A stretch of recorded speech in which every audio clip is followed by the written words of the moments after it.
Waste Asia एक बार फिर से युद्ध की आग में जलने लगा है। इजरायल ने ईरान को परमाणु हथियार हासिल करने से रोकने का हवाला देते हुए तेहरान पर हमला कर दिया।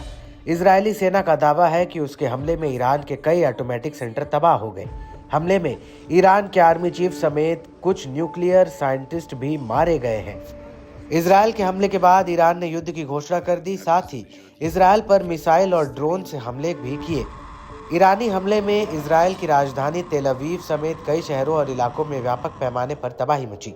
फिलहाल दोनों तरफ से लगातार मिसाइल हमले किए जा रहे हैं। इन सब के बीच सवाल उठता है कि इजरायल के पास आयरन डोम जैसा एयर डिफेंस सिस्टम होने के बाद भी ईरानी मिसाइल ने कैसे तबाही मचा दी। ईरान की तरफ से वे कौन सी मिसाइलें दागी गई जिन्हें आयरन डोम भी नहीं रोक सका।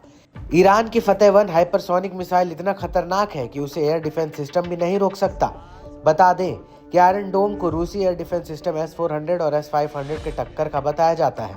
ऑपरेशन सिंदूर के दौरान S-400 की ताकत पूरी दुनिया ने देखी थी, पर इजरायल का आयरन डोम ईरान की मिसाइलों को रोकने में नाकाम साबित हुआ।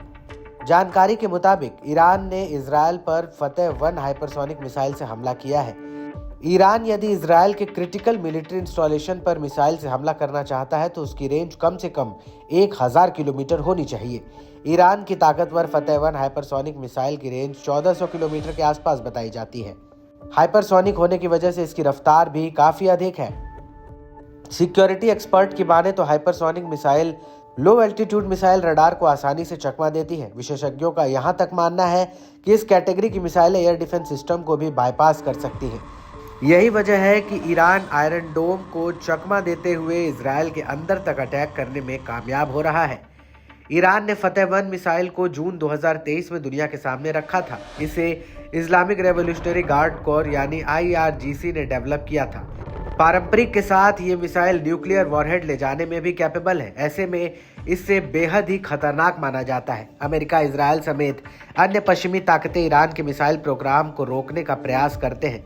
हालांकि तमाम तरह के दबावों के बावजूद ईरान ने अपनी मिसाइल ताकत को काफी बढ़ा लिया है। मौजूदा जंग में तेहरान की तरफ से इसका मुजाहरा भी किया गया है। दोनों देशों के बीच बीते कई घंटों से लगातार संघर्ष जारी है। इजरायल का दावा है कि उसने तेहरान में मौजूद रक्षा मंत्रालय को निशाना बनाया। इसके अलावा तेहरान और बुशहर में ऑयल डिपो और गैस रिफाइनरी समेत 150 से ज्यादा ठिकानों को हिट किया। 2 दिन की लड़ाई में अब तक 138 ईरानी नागरिकों की जान का दावा किया जा रहा है। इसमें 9 न्यूक्लियर साइंटिस्ट और 20 से ज्यादा ईरानी कमांडर शामिल हैं। इसके अलावा 350 से ज्यादा लोग घायल हैं। ईरान की राजधानी तेहरान समेत 7 राज्यों में एयर डिफेंस सिस्टम एक्टिव कर दिया गया है। ईरान ने भी पलटवार करते हुए इजरायल पर 150 से ज्यादा मिसाइलें दागी हैं। हमले में इजरायल के 11 लोग मारे जा चुके हैं और 300 से ज्यादा घायल हैं। ईरान ने 3 इजरायली F-35 विमान गिराने का भी दावा किया है।